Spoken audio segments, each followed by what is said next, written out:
Ni igitekerezo cy'akarere ka Bugesera, ariko twumvise ko natwe dukwiriye gushyigikira. Ni gahunda isanzwe ihari hano kubera yuko n'igihe kitari uno munsi hari abantu babikora. So twebwe rero nk'abantu bifuje natwe kugira umusanzu dutanga, akarere ka Bugesera katugejejeho igitekerezo, natwe twumva ko dukwiriye kugishyigikira. Ni igikorwa cyo gushima, ni igikorwa ubundi cy'ubukangurambaga kurusha uko cyaba icy'ubuvuzi, aho inzego zitandukanye zihagurukira kwibutsa abantu kubahiriza amabwiriza aturinda iki cyorezo cya coronavirus.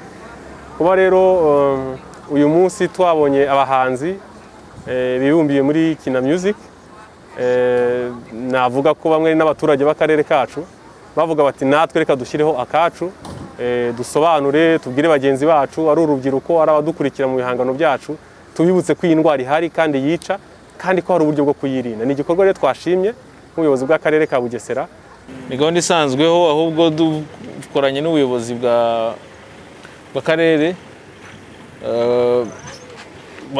badusobanuriye gahunda uko imeze, hanyuma nawe twumva ko byaba byiza dushyizeho akacu ko kuza gutanga uwo musanzu, cyane ko twebwe mu gice turimo, muri domaine turimo, twagizweho ingaruka kurusha ibindi bice by'akazi.